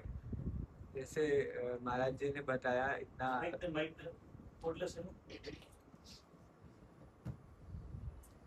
जैसे महाराज जी ने बताया अपने अपराध के बारे में, फिर वो कभी कभी माया से भय लगता है कि मतलब थोड़ा भी कुछ करे तो माया से भय लगता है कि अभी फटका पड़ेगा, अभी फटका पड़ेगा। सेवा करते हैं फिर भी मतलब भय ऐसा होता है। भय रहना तो बहुत अच्छी चीज है, भय रहना अच्छी चीज है, लेकिन प्रभु जी अपने प्रवचन में ही समाधान बताया है कि हमको जो है बीमारी के विषय में ज्यादा सोचना नहीं है, हमें उसके इलाज के विषय में सोचना है। भय तो अच्छी बात है, बीमारी जाएंगे तो इन्फेक्शन हो जाएगा, थोड़ा भय रहना ठीक है, लेकिन ज्यादा बीमारी हो गई है या होने वाला है तो इलाज क्या है, उससे बचने का इलाज क्या है? तो भजन है, भक्ति है, जो नियम संयम बताया गया है। कम से कम 16 माला, हम लोग बोलते बैटरी चार्ज, तो सुबह आप 16 माला करो, कम से कम भागवतम पढ़ो, 4 नियम का पालन करोगे तो आपके पास एनर्जी रहेगी। तो इस सब चीजें से आपको डरने की जरूरत नहीं है, आप बच जाएंगे। डरना अच्छी चीज है, गलत चीज से डरेंगे तो आपकी शुद्धिकरण होगी। ठीक है हरे कृष्ण प्रभु। कई बार ऐसा होता है कि प्रभुपाद जी के 30 सेकेंड्स के लेक्चर होते हैं ना, 30-40 सेकेंड्स के, वो देखते हैं, फिर ऐसा मन करता चलो कल मंगला आरती जाएंगे, 16 वाला करेंगे, फिर अगले दिन पूरा पचका हो जाता है। उसका कारण है कि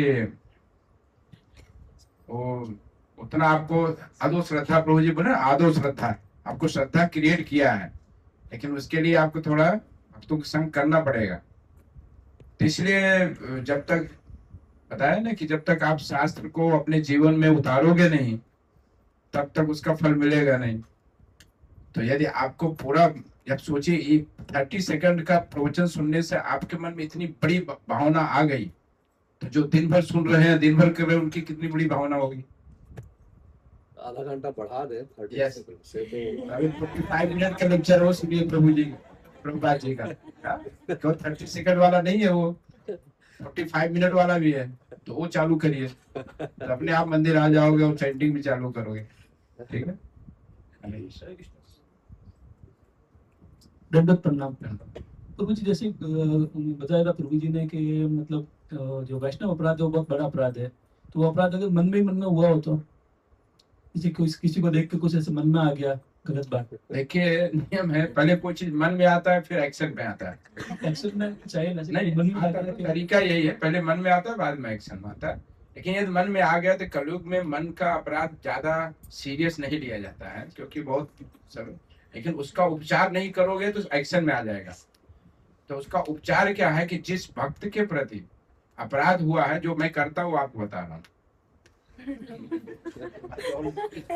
जिस भक्त के प्रति आपको अपराध जिस है उसको आप बार बार मन से प्रणाम करो, जी। और उसके जिसके वजह से अपराध हुआ है उसकी गलती देखा होगा, हाँ आपने कुछ सुपीरियर माना होगा, तो उसकी अच्छाइयों के विषय में सोचो कि वो कितना अच्छा है। फिर सास के विषय में सोचो कि एक नाम लेने वाला भी भक्त होता है, वो तो बहुत सारा नाम लेता है, बहुत सेवा करता है। तो ये सब बातों पे विचार करोगे फिर अपराध नहीं करोगे, और यदि उसका उपचार नहीं करोगे तो एक्शन में जरूर आएगा। हरे कृष्ण। मन में हुआ है तो मन में मन उपचार करो, शरीर से हुआ है तो सब शरीर से उपचार। कृष्णा धन्यवाद प्रणाम। मुझे जैसे महाराज जी ने बताया भक्त बनने में और शुद्ध भक्त में अंतर होता है, तो हम भक्त तो बन गए, मगर शुद्ध भक्त बनने के लिए जो भी हमारे सीनियर आचार्य गुरुजनों ने जो हमें प्रोसेस और शिक्षाएं बताई है, हम वो उतना प्योरिटी से फॉलो क्यों नहीं कर पाते? देखिए शुद्ध भक्त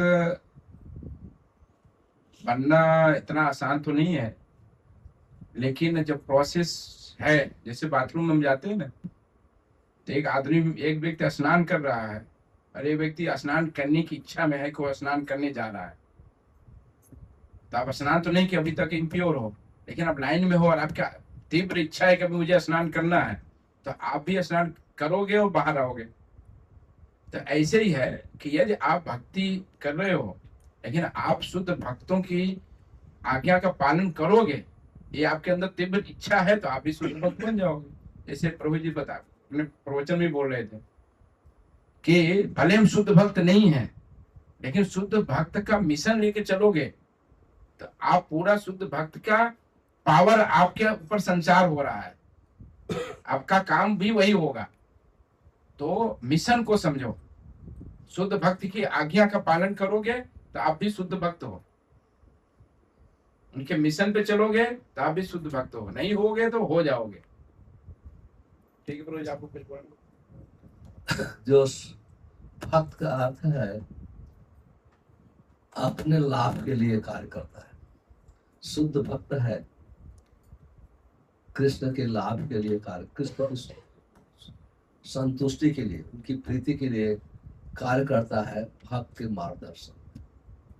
तो ये प्रोसेस लंबा होता है, एक दिन में कोई शुद्ध भक्त नहीं हो सकता है, 50 साल भी लग सकते हैं, 10 साल, इसलिए घबराना नहीं चाहिए। तो शुद्ध बनने की कोशिश करना चाहिए, कहने से कोई नहीं बनता है, जैसे आनंद प्रभु ने बताया प्रोसेस होता है। तो शुद्ध भक्त का बनने का रास्ता थोड़ा लंबा होता है। तो रूप गोस्वामी कहते हैं धैर्य धारण करना चाहिए। धैर्य, जैसे श्रील प्रभुपाद जी उदाहरण देते हैं कि कोई लड़के लड़की शादी किए, दो कपल, तो संतान उत्पत्ति दूसरे दिन पैदा नहीं होगा बच्चा, टाइम लगेगा। जैसे शुद्ध भक्ति करने में बहुत समय लगता है, पर हमारा गोल होना चाहिए शुद्ध भक्ति करना। हरे कृष्ण प्रभु जी, दंडवत प्रणाम। जैसे महाराज जी ने लेक्चर में कहा कि 4 अपराध है, तो हमने तो अभी जस्ट भक्ति मतलब स्टार्ट भी नहीं की, हम लोग जस्ट बिगनिंग में ही है। तो ये 4 अपराध तो जाने अनजाने में हमने बहुत किए होंगे। तो भगवद गीता में भगवान ने बोला कि वो सिर्फ पाप को क्षमा करते हैं, अपराध को नहीं। तो फिर जो अपराध हमने किए हैं तो उससे जब तक भक्ति शुरू नहीं किया तो आप अपराध नहीं किए हो, आप पाप किए हो। अब भक्ति करने के बाद अपराध होता है, उससे बचना है। तो इसलिए जानना भी जरूरी है। अभी आप जो भक्त लोग पाप नहीं करता है, ज्यादा अपराध करता है, क्योंकि कोई चीज जानने के बाद आप कुछ कर रहे हो ना, तो अपराध होता है। तो अब हमें अपराध को समझाना चाहिए, चारों अपराधों को, और उसको सावधानी तरीके से बचने का प्रयास करना चाहिए। और उसका सबका सलूशन एक ही है, अपनी साधना भक्ति में जो है बहुत स्ट्रांग बनो, तो सबका समस्या। अब नहीं तो एक एक चीज से बचने के लिए आप सोचते रह जाओगे तो कैसे करोगे। मेन चीज सोचना है कि हमें साधु गुरु शास्त्र से जो आज्ञा मिला है, उस आज्ञा का पालन करने का प्रयास करोगे तो सब चीजों से धीरे धीरे धीरे धीरे आप बचते जाओगे। लेकिन ये सब चीजों का जानकारी बहुत जरूरी है, क्योंकि जानते नहीं रहोगे तो आप गलतियां करते रहोगे। भक्ति में आने के बाद सब कुछ जानना जरूरी है। पहले जो हो गया वो हो गया, उसको भूल जाओ, आगे क्या करना उसके विषय में सोचना है। ठीक है प्रभु। और किसी का? प्रभु जी हरे कृष्ण। हरे कृष्णा प्रभु जी, नाम अपराध के विषय में थोड़ा और बताएगी कि कैसे हम नाम अपराध कैसे हो रहा है, मतलब कैसे होता है? पूरा एक क्लास हो जाएगा, एक क्लास का 2-3 क्लास लेना पड़ेगा नाम अपराध का। थोड़े से टिप्स। हाँ, लेकिन नाम अपराध का 10 नाम अपराध बताए गए पद्म पुराण में। 10 नाम अपराध है। तो 10 नाम अपराध हमारे मंदिर में रोज पढ़ा जाता है, लेकिन केवल ऐसे पढ़ लेते हैं, लेकिन उस पर विचार करना जरूरी है। 10 नाम अपराध से बचने का प्रयास करना चाहिए। तो एक एक नाम अपराध याद करना, याद करके फिर एक विषय में सोचना। तो जैसे प्रभु जी पहले नाम अपराध विषय बताए, वो 7वें नाम अपराध विषय में। 7वां नाम है नाम के बल पर पाप कर्म करना। पहला अपराध है कि जो भगवान के भक्त है, जो सेवा में लगे हैं, भक्ति में कर रहे हैं, प्रचार कार्य में है, उसके प्रति निंदा करना। दूसरा है शिव ब्रह्मा आदि देवी देवताओं को भगवान के नाम के समान और उसे स्वतंत्र समझना। ये अपराध हमारे हिंदू लोग बहुत ज्यादा करते हैं और सोचते हैं कि शिव जी भी भगवान है, ये भी भगवान है, वो भी भगवान है। कोई स्वतंत्र भगवान नहीं है। स्वतंत्र भगवान केवल एक ही है, वो है कृष्ण। बाकी सब भगवान है। शिव जी भी भगवान के बराबर है, लेकिन वो उनका भगवान की दर्जा इसलिए क्योंकि भगवान से जुड़े हुए हैं, भगवान के परम भक्त है, इसलिए भगवान है। तो है तीसरा है गुरु की आज्ञा का अवज्ञा करना, उनको साधारण मनुष्य समझना। चौथा है वैदिक शास्त्रों प्रमाणों का खंडन करना, कि शास्त्र में कुछ बताया है और आप अपने हिसाब से कुछ और बता रहे हो, कुछ और समझ रहे हो। पांचवा है हरे कृष्ण महामंत्र के जप की महिमा को काल्पनिक समझा। यहाँ बताया जाता है महिमा की एक नाम लेने से इतना हो जाता है, बोलते कुछ ज्यादा ही है। ये सब कल्पना की बात है, लेकिन कल्पना की बात शास्त्रों की बात है। आप पढ़िए, समझिए, उसके बताया गया है। जो इतना सारा साक्षात उदाहरण भी है, फिर भी तब भी दिमाग हमारे नहीं आता है कि एक नाम साक्षात जो है वाल्मीकि उल्टा राम राम करके त्रिकालदर्शी बन गए। तो ये तो साक्षात उदाहरण है ना। लेकिन यहाँ बताया जाएगा तो सोचते कुछ ज्यादा ही बता रहे, ज्यादा महिमा बता रहे, इतना जरूर इतना तो नहीं होगा। इसलिए तो हमारा नाम में रुचि नहीं है ना। इसलिए तो हमको भक्ति में आने के बाद भी हम सोचते चलो शनिवार का भी जाओ, थोड़ा रविवार में भी जाओ, थोड़ा साईं बाबा के पास चले जाओ। कभी कभी भटक जाते हैं ना भक्त लोग भी, थोड़ा वास्तु वाले के पास जाओ, थोड़ा एस्ट्रोलॉजर के पास जाओ। क्यों जाना है भाई? नाम कर रहे हो जिसमें सबको नाम चिंता मणि चेतन रस विग्रह पूर्ण शुद्धो नित्य मुक्त नित्यम नाम, ये तो सब कुछ आपको दे सकता है, आपको क्या जरूरत है कहीं जाने। इसका मतलब है कि हमको पूरी श्रद्धा नहीं है। फिर अर्थवाद का नाम कर, छठा है नाम के अर्थवाद करना, उसमें नाम कुछ बता, उसकी महिमा, उसके अर्थों को कुछ अलग तरीके से समझना। आठवां जो है शुभ सकाम कर्म कांड समझना। नौवां श्रद्धालुओं को कृष्ण नाम की महिमा का, कृष्ण नाम आप दे दो, माला पकड़ा दो, लेकिन महिमा ज्यादा नहीं बताना चाहिए। आप किसी को अपना नंबर, फोन नंबर दे सकते हो, लेकिन घर का पता सब कुछ नहीं दे सकते हो ना।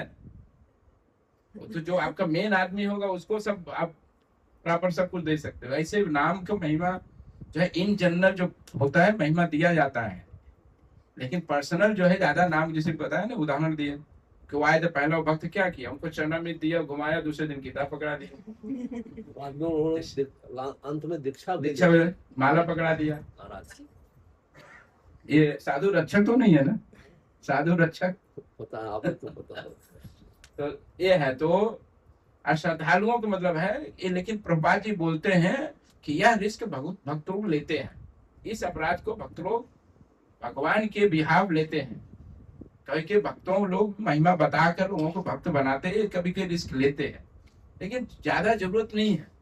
बहुत विद्वान बनने की जरूरत, प्रभाई बहुत विद्वान बनने की जरूरत नहीं, जो है उसको दे दो, अब थोड़ा बता दो, आओ प्रसाद खाओ, माला दे दो, प्रसाद खाओ, ये करो करके लगा देना चाहिए, लग जाए, बाद में महिमा सुनेंगे। तो ये सारे अपराध है। दसवां अपराध है, 10वां अपराध है कि इतनी सारी महिमा सुनने के बावजूद भी भौतिक विषयासक्ति बनाए रखें। यहाँ बताया प्रभु जी ने बताया कि दोनों साथ में, अनर्थ और अर्थ, अर्थ और अनर्थ दोनों साथ नहीं हो सकता है। यदि आप अर्थ को कर रहे हो तो अनर्थ को थोड़ा पीछे रखो। तो हमको भी करना है, फिल्म भी जाना है, उसमें वो भी खाना है, रेस्टोरेंट में भी जाना है खाने के लिए, भी भजन भी करना है, मंदिर में आया तो हरे कृष्णा, वहां गया तो कुछ और, थोड़ा तो उस पर सावधानी रखना है ना। इतना सुना है कि आप तो मंदिर जैसे होता है, मंदिर आपके घर में मंदिर बनाया है तो we have to follow some rules and regulation, थोड़ा संयम होना चाहिए।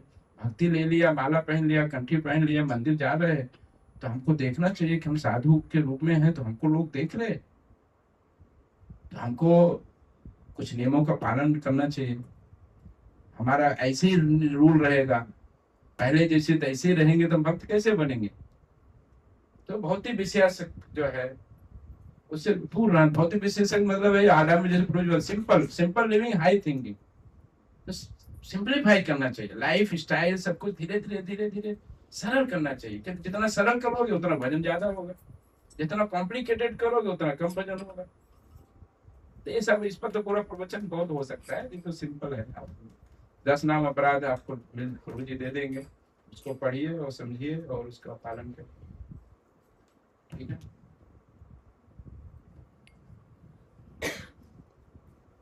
प्रभु जी कुछ गलती हो बताइएगा। अरे भाई कैसे सवाल दे जो। हरे कृष्ण प्रभु जी। प्रभु जी कभी ऐसा होता है कि कोई जैसे यूट्यूब वगैरह पे कोई प्रभु जी बन के वो प्रवचन दे रहे हैं, तो उनके कुछ बोलने से अपना जो भगवान या फिर धर्म का उपहास भी होता है। तो हमारे सामने अगर कोई ऐसा है जो उनके बारे में सुनकर आया और वो सब मजाक बना रहे हैं, तो उस समय हमें ना चाहते हुए भी उनको गलत ठहराना पड़ेगा और हमें बोलना पड़ेगा कि ऐसा ऐसा वो गलत बोल रहे थे। तो लेकिन वो भी भगवान की मतलब माला जप करते हैं, वो भी सब कुछ करते हैं, तो वो निंदा में फिर काउंट होगा कि नहीं। उस समय हमारा एटीट्यूड क्या होना चाहिए उन सबके सामने जो उनको सुन के मजाक उड़ा रहे हैं। जो भगवान का सुन करके भगवान के विषय मजाक उड़ा रहे हैं, ऐसा मतलब उनके बोलने से वो इस तरीके से ऐसा बोल रहे हैं कुछ ऑनलाइन ही, तो उसकी वजह से मजाक उड़ रहा है।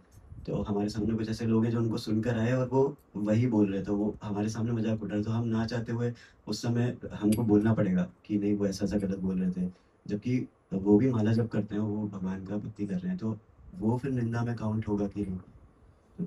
देखिए, जैसे जो चीज हमको समझ में नहीं आ रहा है, और पहले ना निंदा तो कैसा भी हो, निंदा से तुम्हें दूर ही रहना चाहिए।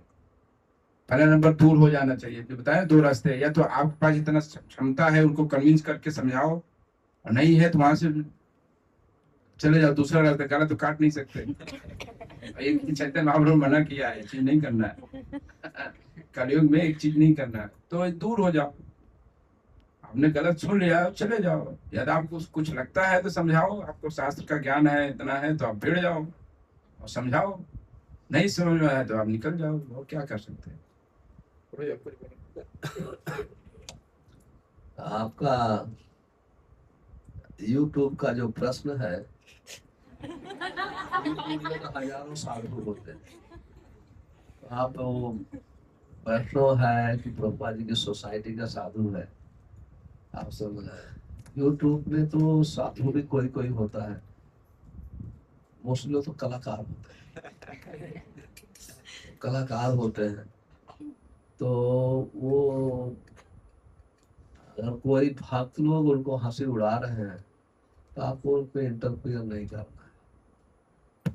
जैसे वैष्णव लोग हैं, आपको कहने का यही मतलब है ना कि भक्त लोग उनको जानते हैं, इसलिए उनका हंसी उड़ा रहे हैं, तो वो आप उनको उनसे भिड़ने की जरूरत नहीं है। आप उनके आपकी श्रद्धा है किसी पर, तो उनसे दूर हो जाओ उससे। तो वो वैष्णव है, वो कुछ बोल रहा है, वैष्णव किसी के विषय में कुछ बोलता है, तो हो सकता है मैं समझ नहीं पा रहा हूँ, लेकिन वो समझता है, तो आप उनसे दूर हो जाओ, बस दूसरा रास्ता।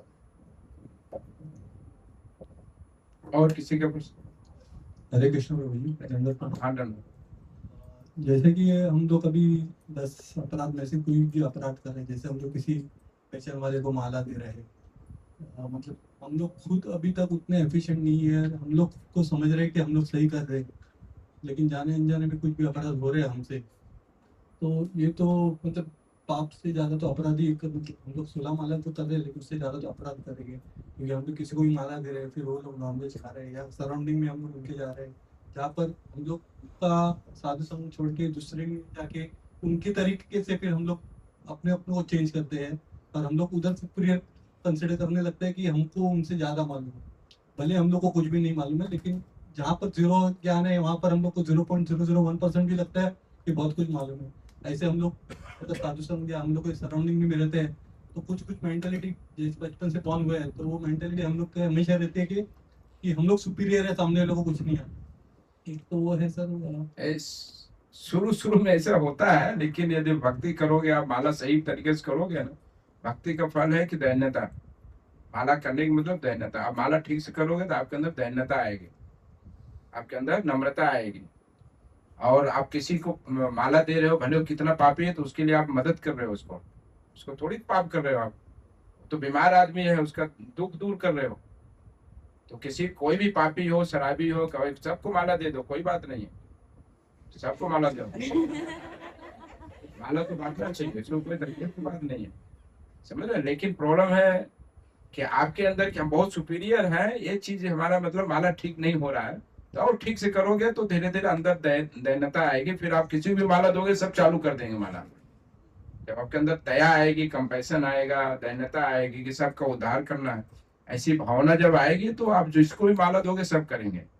और जब तक ये नहीं आएगा तो जबरदस्ती कोशिश करना पड़ेगा, उनको सिखाने के लिए थोड़ा बोलना पड़ेगा, लेकिन माला सबको दो आप।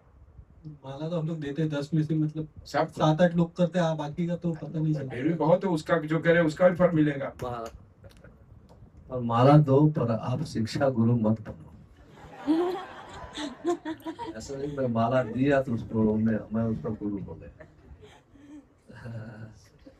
माला देना चाहिए, 100% आनंद प्रभु बोले, लेकिन ऐसा नहीं कि मैंने उसको माला दे दिया तो मैं उसका शिक्षित, ये भावना नहीं होनी चाहिए। सब प्रभुपाद जी के चरणों में सबको लाना चाहिए।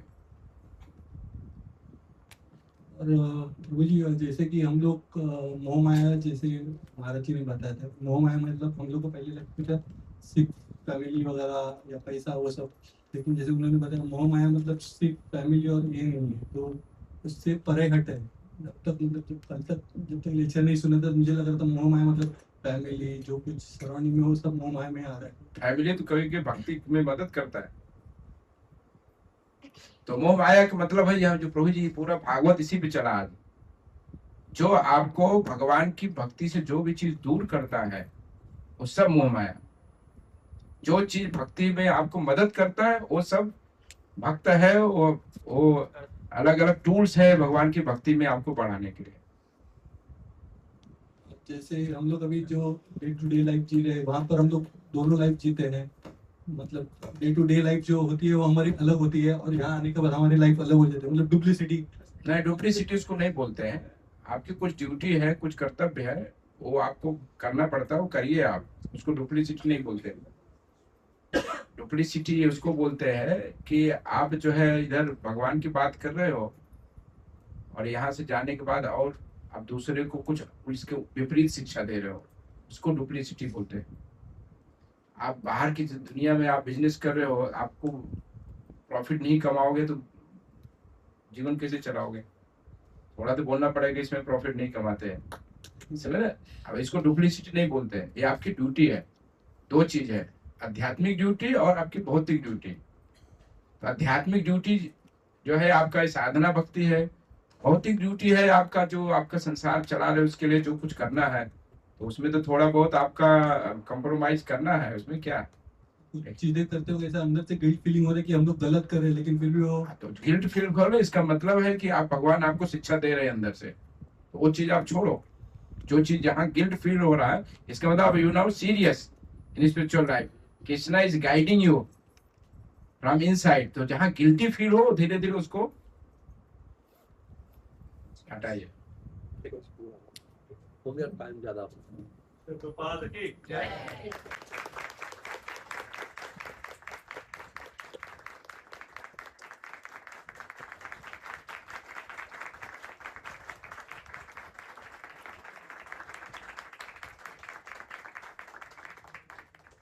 हरे कृष्ण हरे कृष्ण कृष्णा कृष्णा कृष्णा हरे हरे हरे हरे हरे राम राम राम हरे हरे। तो क्वेश्चन आंसर सेशन कल भी रहेगा, आप कल भी आइए, क्योंकि अभी 9:45 बज गया, इसलिए मैंने रोका नहीं तो रोकता नहीं था। कल छोटा लेक्चर होगा, क्वेश्चन आंसर वो भी चलेगा। तो कल आप दोनों काम कर सकते हैं, क्वेश्चन आंसर भी कर सकते हैं, और टाइम पे आएंगे तो ज्यादा करेंगे, कोई टेंशन नहीं है इसके अंदर। तो आज आनंद प्रभु भी कल भी आएंगे, और आज भी आए हैं, और परसों भी आएंगे। जब तक आएंगे तब तक आएंगे तब तक आएंगे। उनके लिए जोरदार कृष्णा कृष्णा कृष्णा हरे हरे हरे राम राम राम हरे हरे। पर मैं आप सबको ये रिक्वेस्ट करूंगा कि प्रभु जी जो सिखा रहे हैं उसको अपने जीवन में उतारो, या नहीं तो उतर जाओगे। ये आपके ऊपर है, ठीक है? तो नरसिंह आरती हमको लगता है प्रसाद सीधा सर्विस नहीं, नरसिंह आरती कोई फटाफट गालेगा, एक लाइन से, सिंगल लाइन, ठीक है? सिंगल लाइन, ठीक है? तो कौन गाएगा? नहीं, मैं नहीं गाता। बच्चे लोग कोई भी, हाँ चलो। नमस्ते नमस्ते